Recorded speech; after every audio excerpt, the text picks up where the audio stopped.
to see if I can get this right.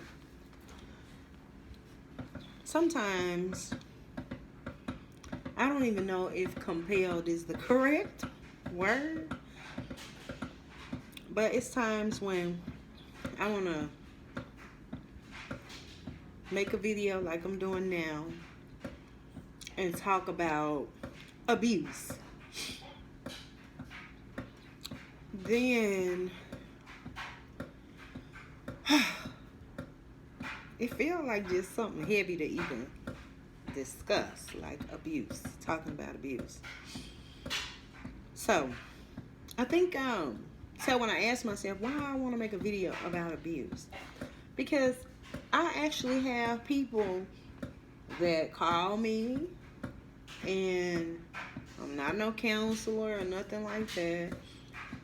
Maybe different people talk to me about it for different reasons, you know.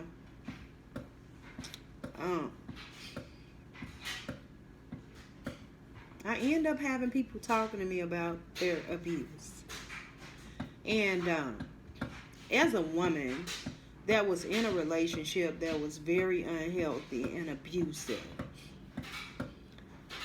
there's this thing that I feel like some women do.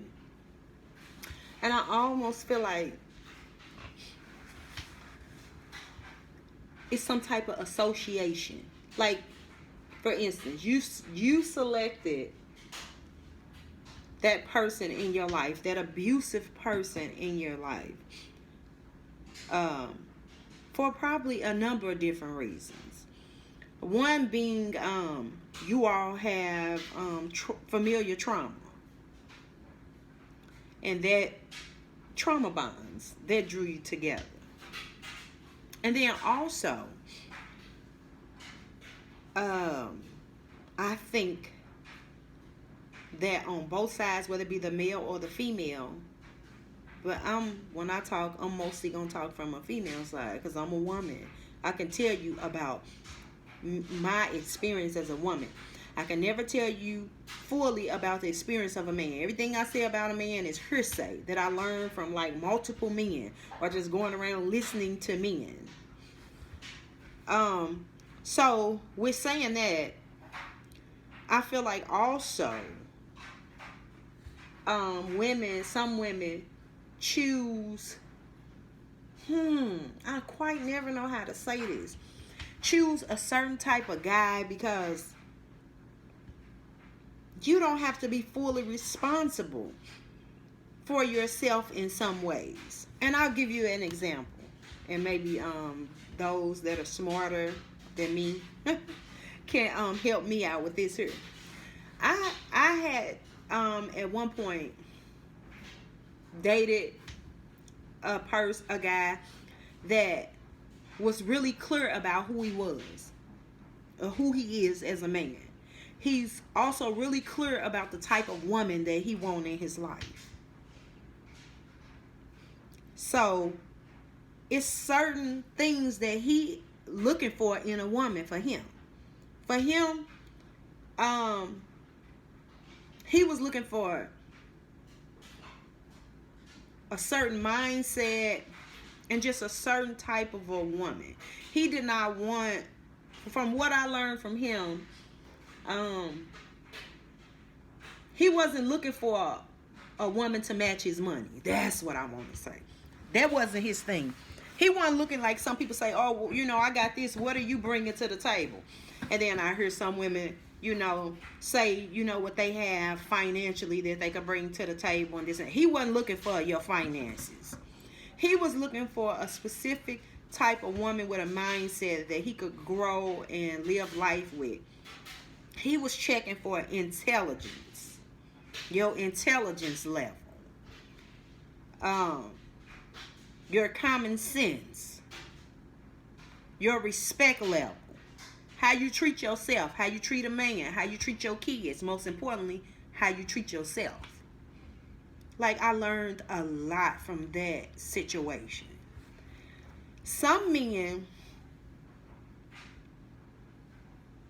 are not looking for that. some men you encounter, and what I notice, those are normally incomplete men. And what I mean by incomplete, they got trauma and stuff they need to heal from. They ain't right. Just like the women that they end up getting with a lot of times ain't right. And how I noticed that is because sitting next to him, that thing, because I had dealt with men that I did not want, that I felt like we were not even closely compatible intellectually, like just on so many levels. So sitting next to that man and looking at, I guess I want to say his expectations, but not only his expectations, like, but what you should require of yourself, the value that you have in yourself. And I remember some of the conversations we would have, they were so genuine and authentic, where it was like, nah, like, to fuck with him, you better have your big girl panties on. You better have your values and your brain intact, because he don't want no knucklehead.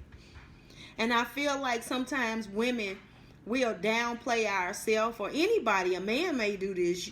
You may get somebody that you know that just doesn't quite measure up, because then you can kind of get away with certain shit.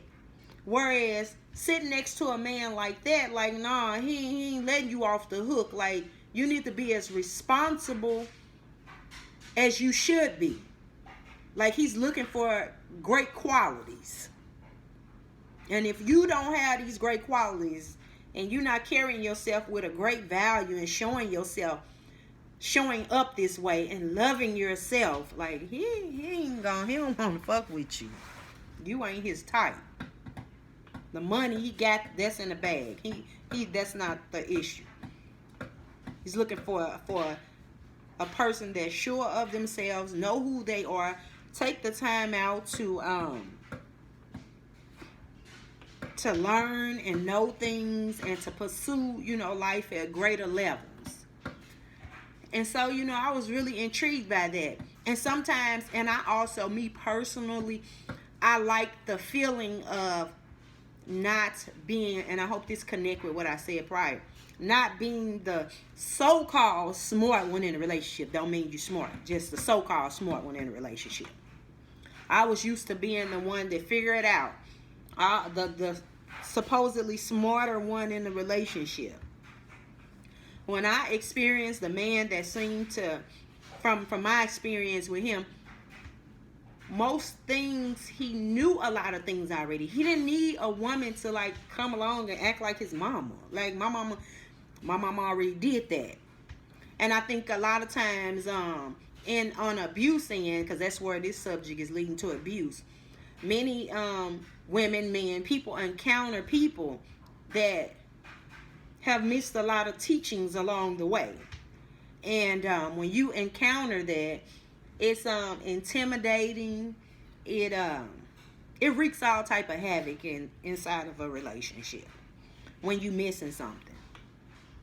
And one more other thing I want to say about that relationship, and I'm saying all this stuff for a reason, because it's gonna go somewhere. So when I realized what he was looking for, and he wasn't showing me the things that I've seen in some of the other men that I was dating, because it was just easy to do. It's a price to pay. It's a price to pay. When I saw, like, oh God, like, this is like a real man. Like, he not like a couple of the other ones that I've been dealing with. I hate to say this, like how Trina be like, fuck boys. How to quite define that for people that don't know what a fuck boy is. I guess I'll say a man that's not all the way together. Like, he's not healed from his past. He maybe didn't have a correct, I gotta be careful about that, but that's how I would want to say that. A correct upbringing. He got a lot of trauma in his past. He have a damaged relationship with women because he have a terribly damaged relationship with his mother.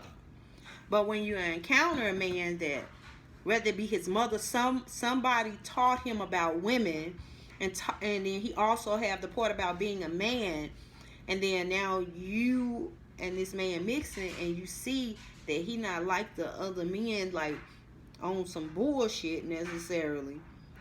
It's like, oh wow, and that he's requiring something different from you, and this is beyond sexuality, because you may do that well, they'll let you know you do that good, but that ain't it. I know you do that good, but I was looking a little deeper. I know you do that good. What about, I'm looking at the woman now, the whole woman, and I remember that scared me a little bit, like, oh wow, like he knew. And then what scared me a little bit too, he knew so much more than I did, just about life experiences. And I had been hearing something like that made me uncomfortable, if I be totally honest. Like dating someone that have more money than you.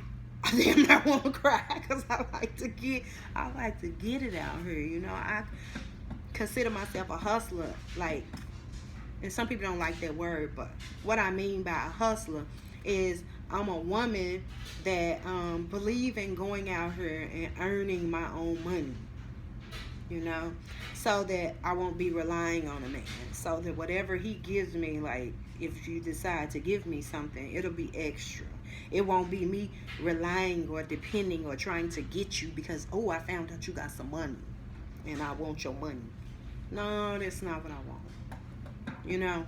Eventually, I'm sure that comes with it, but that's not my whole intention for being with me, And so, I didn't realize how I felt very uncomfortable. Like, notice I'm not the type of woman, like, when it was a day that came. How about that? Sometimes I don't want to tell all my business. I be trying to figure out how to tell it and get the point across without telling it, So there came a day when he was like on some, hey, Bill, let's go shopping. But this was at a point in my life when, that was a point in time in my life where I would have been like, this says something about me too. Or I would have been like, long as I know, like, I got the money, like, I'm like, oh shit, we can go shopping, you know what I'm saying? But this was at a time when my money was dwindling, and I had been living life. I hate to say that in a way when I say this, but I know what I mean, and it requires some explanation, because I really truly wasn't. But to simplify what I'm saying, I felt like I was acting like a nigga that ain't never had shit. And what I mean by that, I was not a woman that went out and splurged on myself. Because for me, splurging on myself, like, I actually do like jewelry.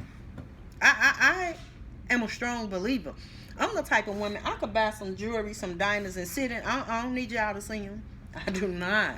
Like, I like these things that much. Like, I don't need you to see them. I could literally sit by myself and be like, and admire these pieces like that I have. Like, so for me, it's that.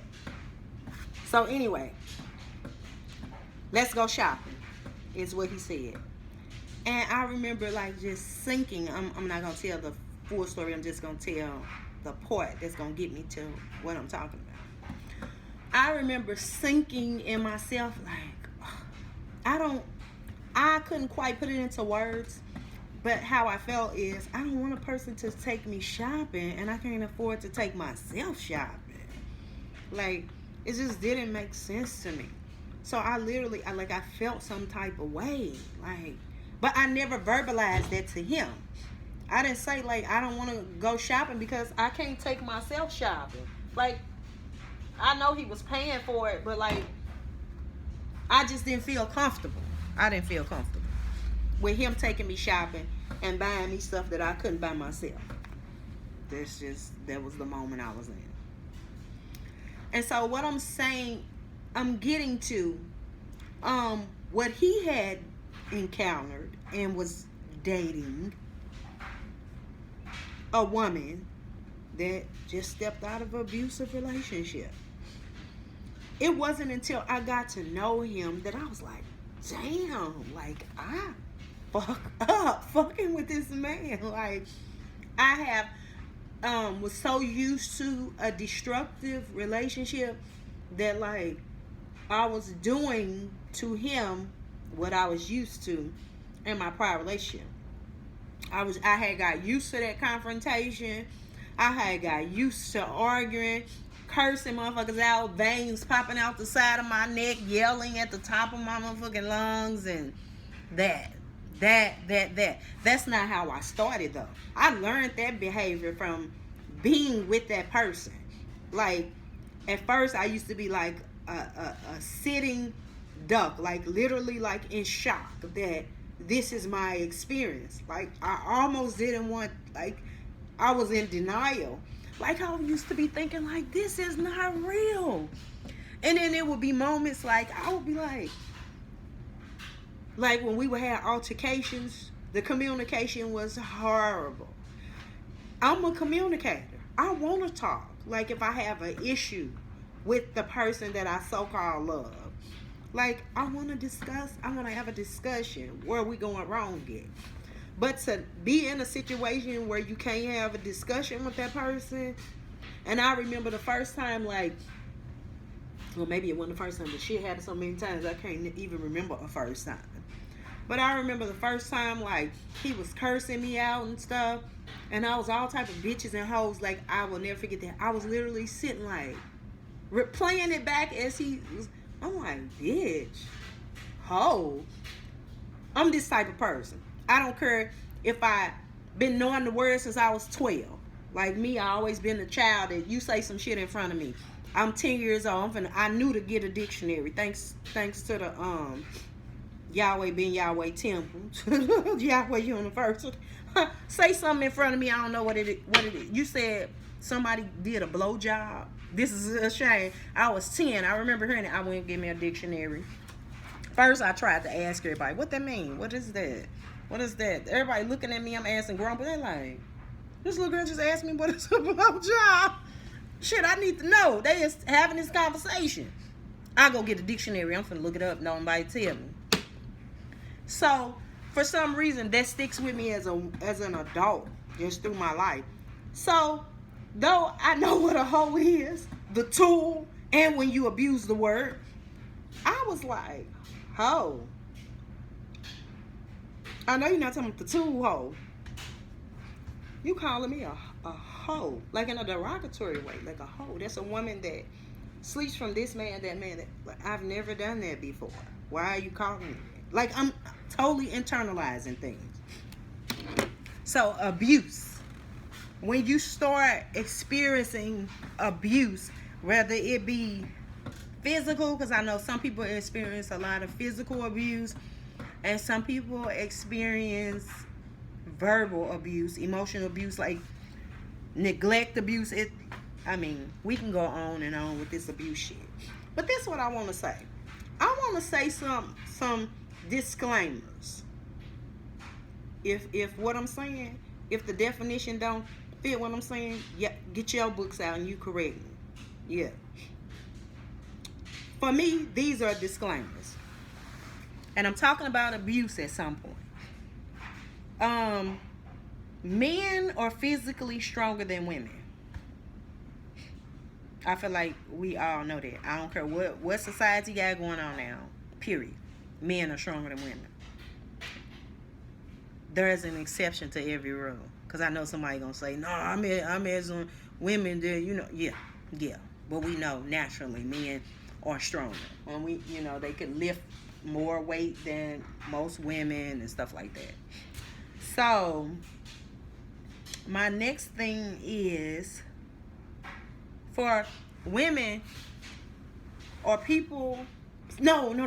Some stuff I have a hard time generalizing because I'm a woman and I'm thinking of it from a woman's perspective. So you adjust it according to yourself. That's a disclaimer too.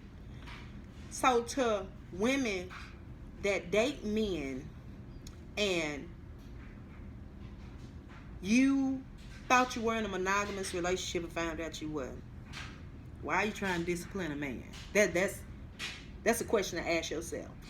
Why are you trying to discipline a man? A grown man. Why? Why are you doing that? Why you feel like you could discipline a grown man? And my personal rules, and I feel like this rule is just good. You ain't supposed to love nothing more than yourself. The highest I can go up is God. Nothing more than God. The Creator. You know, people got an issue with everything you say. You ain't supposed to love nothing more. And I want to say this to women. When a man show you that he don't want to be in a monogamous relationship, I think I'm saying this correctly. A monogamous relationship meaning just you and me. Just you and that person.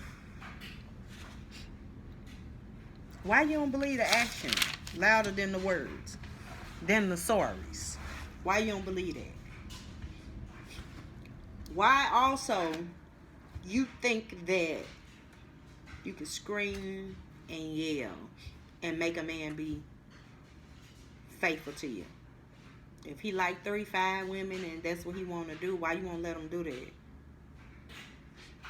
And I know sometimes it's because you join into the relationship as a monogamous relationship. And you done threw all your eggs in one basket. Now you got all them eggs in one basket. You done found out all this deception. Because that's deceptive.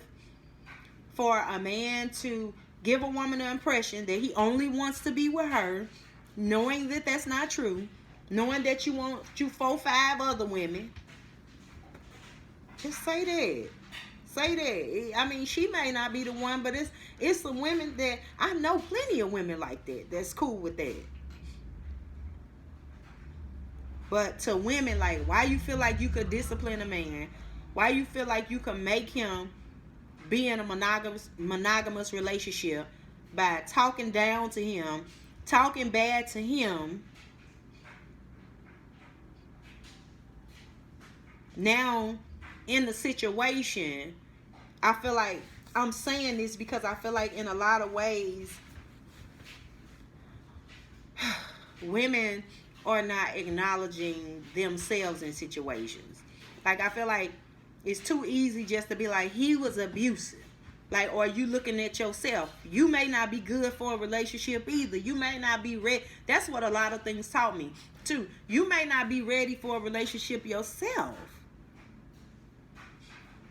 You may be doing some stuff that you don't acknowledge. You may have an issue with him. He done called you all out your name and talked to you real low. But have you done the same to him? Because you found out he cheating? Is he all types of punk ass, bitch ass niggas? And or are you doing that?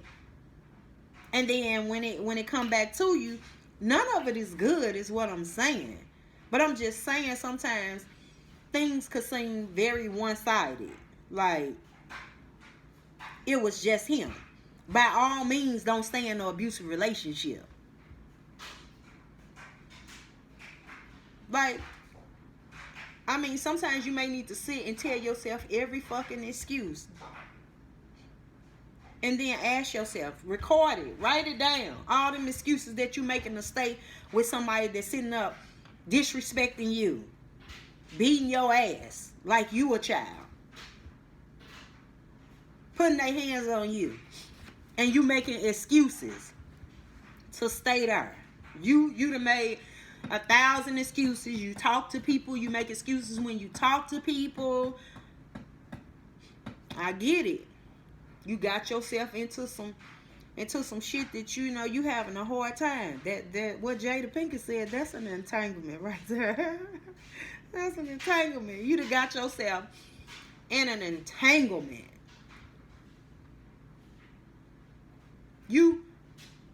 I think sometimes my question is, do you love somebody more than yourself? Or are you thinking too far ahead? Or are you thinking a lot of the stuff that person said is true? Do you believe that? Have they mixed truth with lies?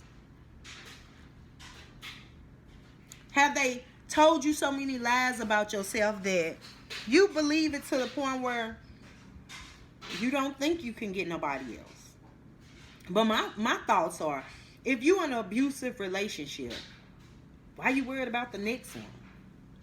Shouldn't you be more concerned about healing and getting yourself and your mind together? Shouldn't that be the thought process? I know it'd be so many things that come that make sense. Oh dang, the whole house. What I'm gonna do? We got bills together, and I know it's so many things that make so much sense at that time. The children. Where I'ma stay? Where he gonna stay? Oh, that ain't right to just put somebody out. Putting people first. I learned to follow that rule in the boxing ring. No. Put yourself first. Put yourself first. Start looking at how, one thing that I always observe, I listen to how men talk about women in general. I see what type of relationships that they had with their mama. That say a lot. When I sat across from a man that was looking at my relationships that I had with my mom and wanted to know, I'm like, oh wow, I never experienced a man doing this. He wanted to know, like, what about your daddy? Like, what about your daddy? For me, that was a big deal. My daddy was not, I didn't grow up with my daddy. My daddy lived a whole nother type of life. I grew up with other people's daddies. I have a foster care background. All this stuff matters. And many times in an abusive relationship, not to blame yourself, but I think people don't look at their side. Like, we are really good in relationships at pointing the finger. And why I'm saying this for a reason, like for instance, there was a situation that happened. And let's see how I want to change this, because I don't want to say who it is or nothing like that. But okay, there was a situation that happened, and a young lady was crying, and she was saying, saying this guy had hit her. So when the explanation came down to it, it was like, sorry, I had to wipe my nose. When the explanation part of it came to, when she was saying, oh, he hit me and everything, and I'm listening to her tell her story about him hitting her, she said. And then when his side of the story came, because I was thinking, like, he did? Like, he most certainly should not have, like, he put his hands on you or whatever. And she's like, yeah, he hit me or whatever. So when he came, his side of the story was, wait a minute. She said I hit her. He's like, what happened is, she found out that I was messing with this other girl or whatever. She went in my phone. Her and the girl got to arguing. They supposed to be fighting and everything. And so she rushes up on me and punches me in my face. She rushed up on him and punched him in his face. Because he messing with another woman. That was his choice. That's his body. Even though I did it, I can hear so many people just getting it. Oh, if she mixing her body with his body, it's like, my body all over your body all over my body. Yeah. She punched him in his face. He said when she punched him in his face, his reaction was he grabbed her. He said, out of reaction, I did. I want to whoop her ass. That's what he said when she punched me in my fucking face. I'm just telling it how it was. He said, but what I did was grabbed her, and then he said, and I grabbed her hard as a motherfucker. He's like, 'cause she stole me hard as a motherfucker. He said, when I wrapped her up, he said, my elbow did hit her somewhere. He said, but in the midst of anger, I didn't care where it hit her. He said, and I wrestled her down, and I basically just threw her down to the floor and was holding her down. And she kept saying she couldn't breathe and some more stuff. That's not what she said when she came. She just said he had hit her. She didn't say that she jumped in his face and punched him in his face because she looked through his phone. She called the girl, found out he was talking to a girl. So why I want to start there is because as women, at some point, I feel like that is the part where you have to put your big girl panties on. If somebody is doing something that you do not like, know that you have the option to end that. What I would say, do not go punch somebody in their face thinking, because what's that going to do? Now that you punch, let's say he just took the punch, because I know men that take the punch, I know men that's going to beat your ass. They don't care that you're a woman. They don't care nothing about you being a female and his strength, him being stronger than you. He going to beat your ass because he feel like you stepped out of pocket when you put your hands on him. And he going to put his hands on you in the worst way. So, my thing is, when you got two parties that ain't ready for real to be in a relationship, like, keep your hands to yourself. And if somebody is supposed to be in a monogamous relationship, you got to deal with your feelings regardless. This is the thing I learned. When you get into a relationship and you have these feelings and emotions, whether you stay or whether you leave, you got to deal with your emotions. When it's an abusive situation, that's continuous. That's repeated abuse over and over and over again. That's so damaging. I'd rather, what I've learned is step away from you and hurt a little bit. Like, you go through that part where, you with somebody, they wasn't good for you. They was an abusive person, an abusive guy. I'm saying guy because I'm a woman, y'all. Please don't give me grief about that. If you a man and you know what I'm saying, you got to adjust it for you. Like, take accountability also for some things that's going on in your life. And I don't mean take accountability in a way where you make excuses for what this person is doing to you. By all means, if you want to only be in a monogamous relationship with you and one person and y'all two, have that. Don't allow nothing else. Don't stick around. Don't stick around for it.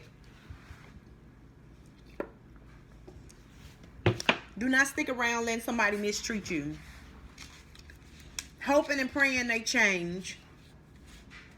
Hoping that they see you for who you are and complete the fairy tale that you made up in your head. Because you got a fairy tale in your head. Ain't no telling what's in his head. Especially if he's abusive. Sometimes people be on drugs and every other type of stuff. People be having lives you don't even know.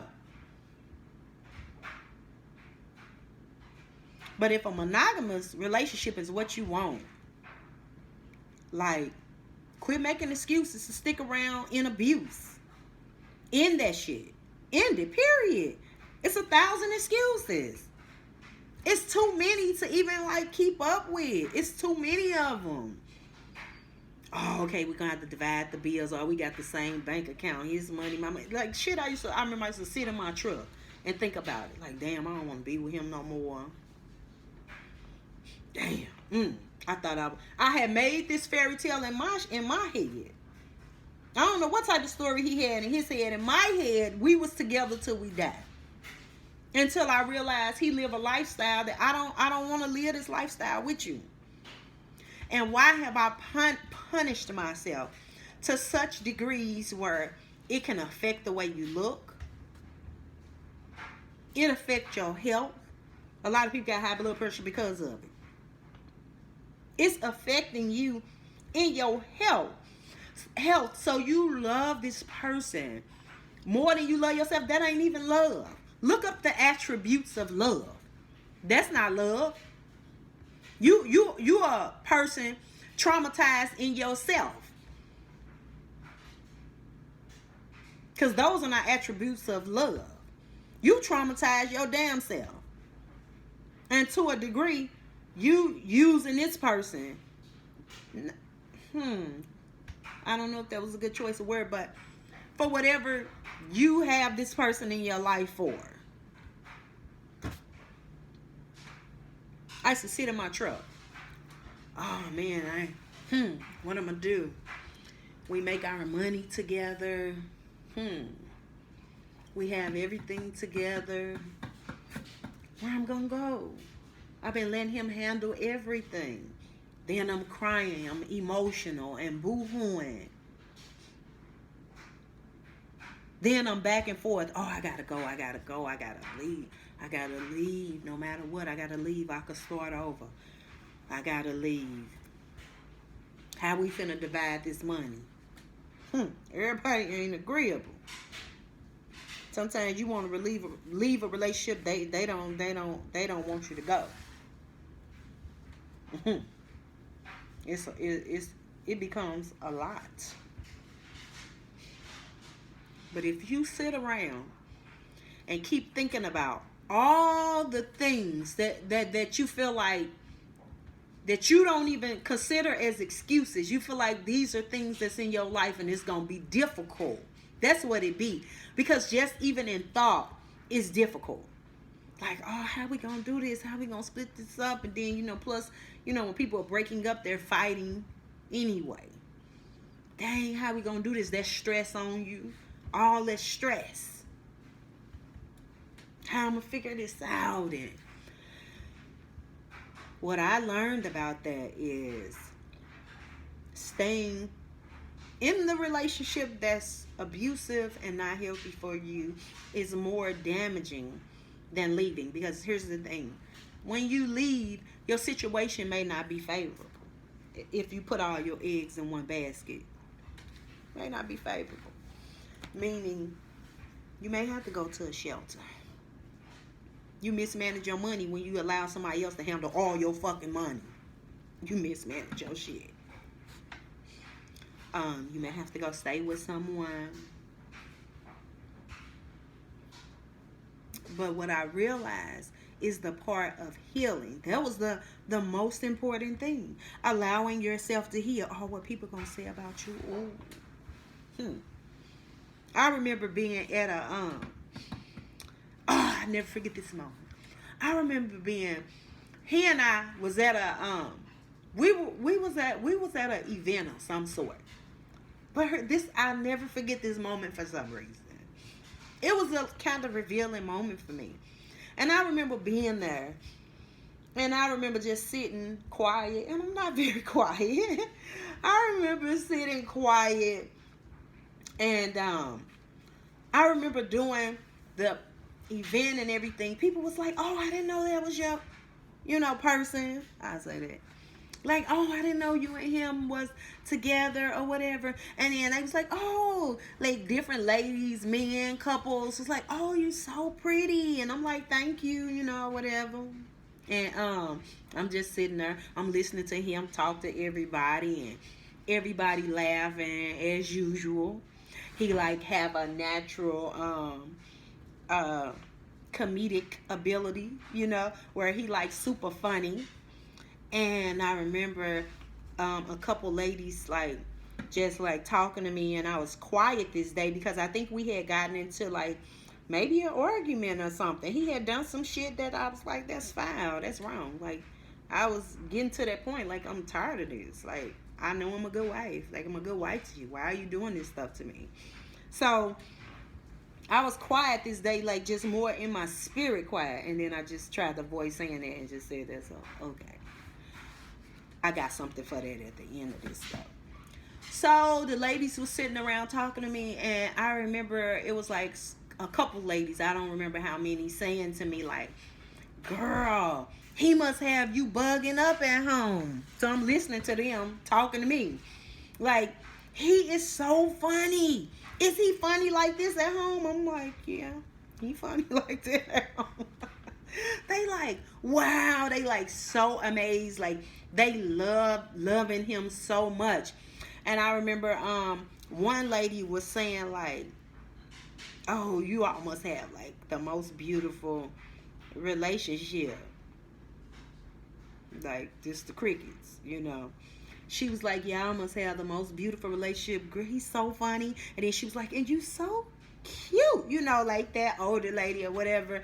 And I'm just listening to her go on, listen to a couple other people just go on and on. Oh, he's so funny. He this and he that. And I'm listening at the compliments like, I ain't there. I didn't challenge nothing. That's what they saw of him. This is what the side that they don't live with this person. This is what they saw. And this is part of him. He is all that they were saying. Until he ain't. And so I just listened. And she was just laying it on. She was like, girl, I know he just have you crying, laughing. I was like, yeah, sometimes he do. But what they don't know is the part that about that person, that person is funny, but that person have like some type of a issue where, and that's where kind of they comedy come from life. They experience so much trauma that they turn the trauma into comedy. I think that's a good thing, but you have to heal from things that have damaged you. You know, you could showing one face, but behind closed doors, like, yes, I see some of that or whatever, but you a monster. You was a monster behind closed door. But I wasn't about to get into that at that event. Like, I was thinking, like, while that lady was talking, I was like, this motherfucker in my head is a monster. It's a straight fucking monster. A motherfucking abusive motherfucker. So, what I want to say too. Okay. Abuse. So it said, so I had wrote what is abuse. And then I looked it up, you know. It says, it didn't say to, I'm adding to. Treat something, a person, or an animal with cruelty or violence, especially regularly or repeatedly. And then it gave types of abuse: physical, emotional, neglect, physical, psychological, and sexual. And so, to me, I still categorize that into two categories: physical and emotional. To me, all of those fit in under one or the other, if not both. I feel like it's both. Like, how can somebody physically abuse you and you not be emotionally damaged behind it? How can somebody emotionally abuse you and it doesn't affect you physically? You get what I'm saying? So, period. And my point is, you should not make excuses to sit around in abuse. Whether it be a verbal abuse or a physical abuse, they all one and the same. Them spirits don't run alone. That spirit run with that spirit. Shit, a liar is a thief, and a thief is a fucking liar. Though, I always pause, because I heard a thief told me that they don't be lying. Like, see, when they caught, they tell the truth. Fuck that. A thief is a liar and a liar is a thief. Fuck that. I grew up with some motherfucking thieves and liars. Period. And them spirits run together. Shit. That motherfucking thieving spirit is a peptide bond. Shit, like in her with the lion spirit. Yeah. So, I be having stuff running through my head. And so, basically, that's the point, like, to everybody that I, like, have a conversation with. Whether you call me because you know I experienced some shit and you feel comfortable talking to me, Like, quit making excuses. And then I had a point in time that I was going through and kind of still, like, I don't want to keep listening to that. Some shit you can get up. Look, I lived through my own abuse. Get your ass up and leave. I know it sounds harsh. I wanted to. Leave that situation. Do what you gotta do. I know it's some crazy people out here. You leave them, they stalking you, turn. Yeah, I done been through it. They stalking you, turn your cars up, turn shit up. Waiting on you to come outside, turn your ass up. Get far away from it as possible. Quit making excuses. I don't even want to fucking use the word excuses. All the shit you telling yourself while you still there. Get rid of that. Leave. How about that? Everything you tell yourself. This, but tomorrow we got this big money meeting. You know, like, I think some of those things was getting me. No. Like, look up what love truly is. So that you can know what love really, really is. Look that up. Quit, I would say, quit waiting on somebody to meet the expectation that you made up in your head. And then, when you do leave, because some people got children involved and some people don't. And if you don't, give yourself a hallelujah. If ain't no children involved, maybe you get to have a clean break. I don't know. The thing is, after that, forgiveness. Forgiving yourself. Forgiving the other person. Knowing that it's okay for that person to move forward and be a better person. That's what I want to say. Because that's a hard thing to face when you are wrong. And then you decide to sit with yourself and see where you wrong at. Like, okay, that was wrong what I did. Like, it's easy to always feel like you on the other side. But when you wrong, like if you're a human, you should know what it feels like to be wrong at something. I'm not talking about the levels of it. I mean, just period in general. To be wrong about something. How that feels. To have to correct that. To be able to apologize. Not that repeated bullshit. That apology and doing it over and over again. That people that receive abuse allowed to happen. A person, beat your ass or emotionally abusing you. Either or, I could say one and they all the same. And then they apologizing to you, in the bed with you. And for some reason, in sexuality, them emotions pour and it seems like the sex be better. Because you done put all your energy in that area of the body. You literally pour. I honestly think that's why some people seem like they sex be better. I don't know. Or I think it's either that or some people. Do I want to say that? Yeah. Some people are really mental people and they know to really go there mentally. I'll say it like that. Some people know when it comes to sex and sexuality to really go in here. Yeah, but I don't want to get into that. I'm just saying. And then I think that's what happens. All the emotions are poured into that moment, and then it's just so intense, and that area is really set on fire. So. Leave abuse. Leave abuse. Get your healing. Let that person get their healing. And don't hold them to their abusive ways. Let them move forward. I remember talking to the person several different times, like multiple times. And the person apologized to me. Why you keep apologizing? I told you I accept your apology.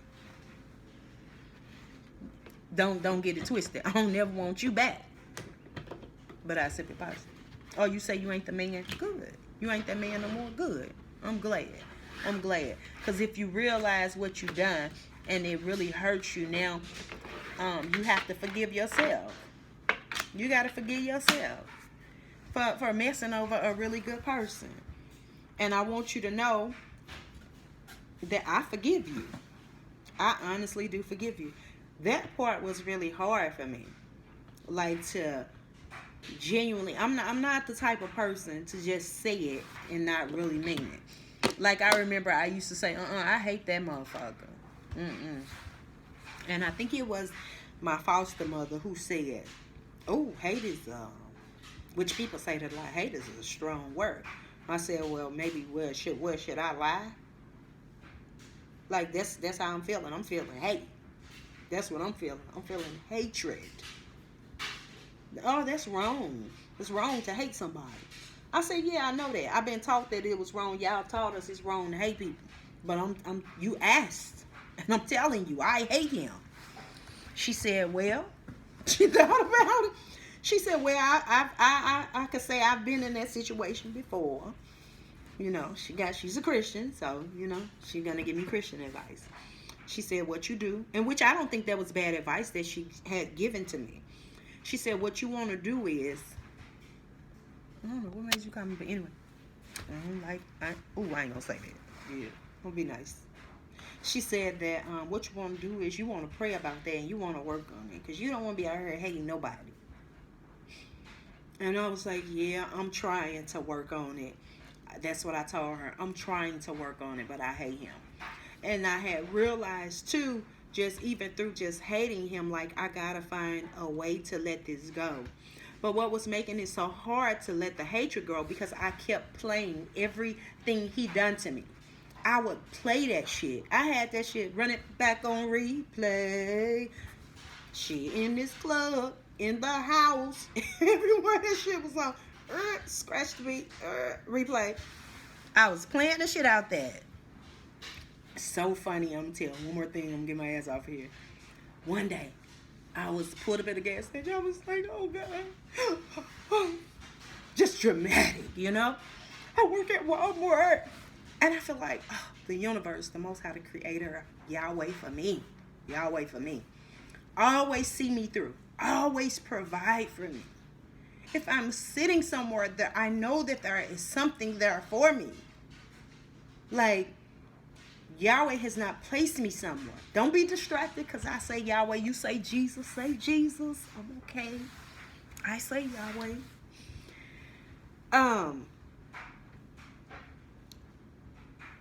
Sitting in that truck, you know, comfortable, heated seats. I'm a woman. I like these things about life, you know.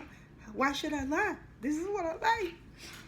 Amenities, I like them. So, I don't look for anybody else to provide them. I like to be able to provide them. And I'm not feeling good when I came. So, I remember I was sitting there, and I was like, supposed to be getting some gas, you know. I was used to like that not being a thought. I'm trying to think of what triggered the tears this moment. I think it was the low money or something that I had to put in the gas tank. So I remember, like, I was looking around the gas station lot in desperation, you know, no, I wasn't pulled up to the gas pump. I think I was debating if I was going to put gas in now or not, and I was going there to get me some ice to crush on to relieve my stress. And I remember sitting there, and I was just thinking again, had that shit on replay, running back on replay, in this club, like the song say, run it back on replay. That's what I was doing. Doing that. In that moment, I was not being thankful, because I had known that I could call and get help or whatever, but sometimes, like it says, you're your own hindering. You hinder yourself sometimes. So, anyway, my friend had got the job for me and everything, helped me get the job. And I remember on my way there, I didn't want to go there this day. I'm used to doing what I want to do. I didn't want to go to this work this day. I didn't like working there. It was like a slave ship or something. And I was like, got the breaking down about going into a regular job. And I remember looking around the gas station, and I saw a dude kept looking at me, and I was like, ugh, fuck, keep staring. And then I'm back in my head, oh, how could this happen to me? I'm working at a Walmart, and like just breaking down. And then I was like, okay, get yourself together. Get yourself together. Go ahead and get you some ice water. And this is funny because, yeah, I'm gonna skip that part. Nosy people, fuck that. It's, you know, it is what it is. You know, you got them people that's super. I can't stand. I want to say this. Nosy people get on my fucking nerves. Like, I guess because I'm annoyed by them, I'm not like I'm not a person that care about people's business like that. Like, I don't care. I don't care. Women that's always trying to know somebody's business, like, oh, they so desperate to hear somebody's pain. Like, damn, what's wrong with you? Why you so thirsty to know somebody's pain? Like, damn, I got a story about that too. Like, somebody had asked me a question like, why I'm making everything about me? Because all y'all ask do is sit up talk about everybody else. Like, every time y'all talk about somebody else shit, I'm thinking about what I gotta correct about myself, things I need to work on. That's how I am. I don't want to talk about what she lack, what she ain't doing shit. I got too much things I can work on in myself. Like, for me, that's a hell of a waste of energy. So, anyway, I get the strength to get out my truck to go into the gas station. I think I had been sitting there like an hour. Once, oh, that's the same guy. Oh, I got another story. It's interesting for this. But anyway, so I could tell the guy was thinking that he want to try to, like, approach me, probably ask me from another. He want to approach me. I could tell. He kept constantly watching me. So I was steady fighting back my tears, but like just breaking down. And I was like, okay, you can't get out of here all in the gas station crying and all of that, you know. So finally, I think I got myself together. If I'm not the worst, like, that's from my past too. When I was a little girl, I used to be spoiled, and I used to fall out. I was one of them kids that, yeah, you need your ass whooped, that fell out in the floor because you can't have something. I used to do that. And I remember getting out of my truck, and when I got out of my truck, or whatever truck I was in that day, I know it was up high. And then when I got out, yeah, I think it was the black truck. When I got out, I literally damn near fell on the ground, like straight up, breaking down, like caught myself on the door, like, oh God, I had to get. And then I was just so upset. And then when I look back around, I saw that dude look like the fuck. I ain't finna say nothing to her. And I was looking at him like, oh, get your ass on anyway. Niggas always trying to holler at somebody. You know what I'm saying? I'm going in my head. Like, you need to fuck alone anyway. You know, I'm all like just spazzing out. And I remember sitting there and felt like at that moment I was having like a spiritual encounter. I felt like at that moment I was being disciplined. Like, and I needed that for that moment. Because I was upset, like, how dare you do all this stuff to me? But you know what hit harder? And I didn't realize this after I had forgiven the person. I didn't realize I had not forgiven myself. That was the one that hit me even harder. When I had to face myself, like, no, you set your ass around for 1, 2, 3, 4, 5. I started counting the years. And you let a person mistreat you. You did that. You sat around and you made excuses for whatever the shit was in your head. And you let a person mistreat you. And you sat around for, ooh, that was so hard to digest. Whew. That was so hard to, like, okay, breathe. Inhale. Exhale. Inhale. Exhale. Like, that was hard to accept. Like, wait a minute. I've been pointing the finger. And that's when that meaning really came to life to me, when they say you pointing the finger at someone and you have 3 fingers, what is it, y'all? Pointing back at you. That was so hard for me to accept. Then I didn't want to admit being mad at myself. And then when I went to counseling, I was literally in counseling. I couldn't even handle counseling because, some of that things that I need to work on in my personality of myself, When I sat down in counseling and she started talking about what it would look like if you go back, I said, who the fuck? What the? Is she helping? Or is she sending us back to the motherfuckers that's abusing us? I done snapped in the counseling. I couldn't even get past to somebody else that went and said, no. She was going to get into some other stuff you didn't allow her, because you just, I was offended. I said, what the fuck? Like, I went twice, and I literally was in that motherfucker probably defensive, listening. I'm all like, what? She said, what? You said, what, ma'am? What it would look like if I went back? Listen, I've been in an abusive relationship for years, and you talking about going back? The fuck wrong with her? That's what I was thinking. Fuck wrong with her? The ghetto-ness, the part of me, the ignorance of not knowing, that hit. Like, fuck, who the fuck? Sitting up talking about going back, ma'am. Do you know how hard I had to fight myself to leave? Do you know the times that I sat going back and forth and what is this to leave? And this is the shit you asking her in counseling? I was like, I ain't finna sit through this shit, and left out. But that's not my first time sitting, and I get the terms mixed and confused between counselor, therapist, and psychologist. I don't know. Y'all figure that out. Which one is which? Whatever it is, I've had one before. When my mother died, when I was like a girl, I had, I'm going to just call him a counselor. And he would talk to me about different things. So it's multiple things that make up the trauma inside yourself.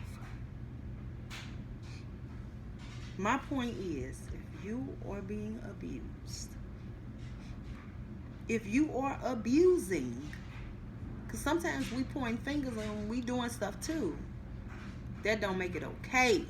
And no points. You don't need to be in a relationship. Period. End it.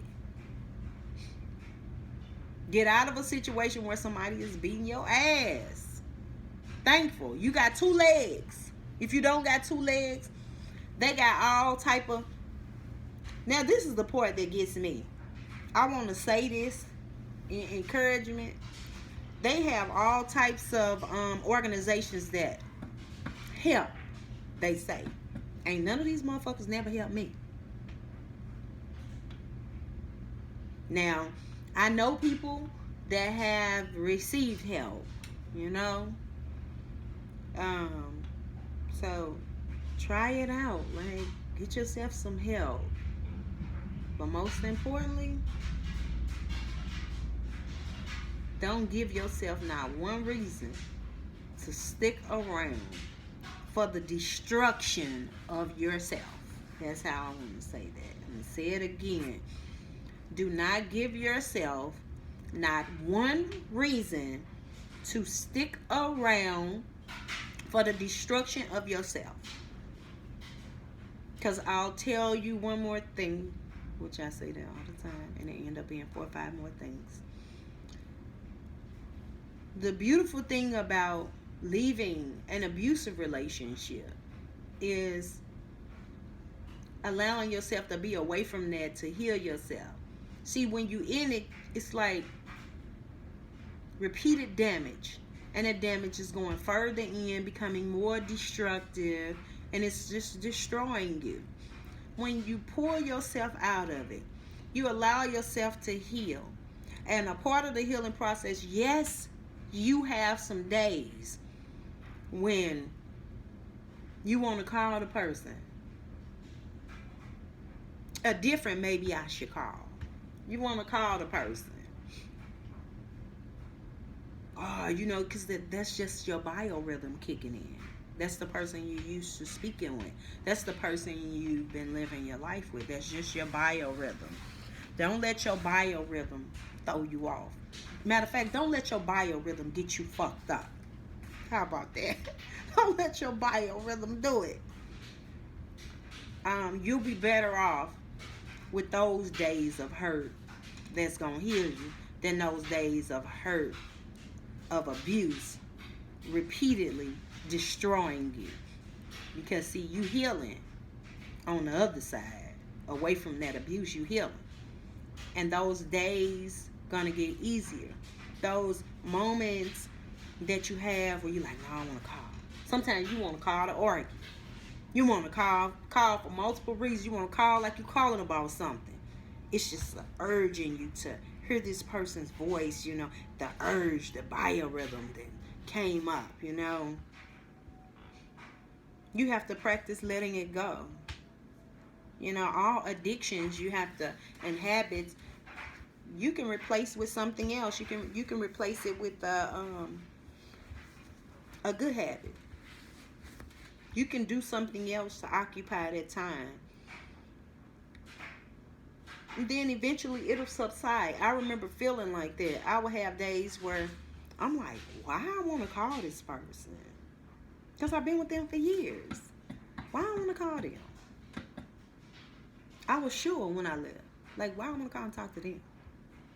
Why when they call me, I'm happy they call. I'm rushing, getting the phone. Hello. No, let that motherfucker ring. Especially y'all don't have no importance to talk about, you know, children. And when the conversation is not where it should be, you should be off that line anyway. Or you could get a third party. It's some options. But what I'm saying is, don't accept abuse. Don't be giving out abuse and don't accept it. And hopefully I said something that mattered to somebody that's experiencing abuse. My delivery may not be the best, but it is me. So, goodbye.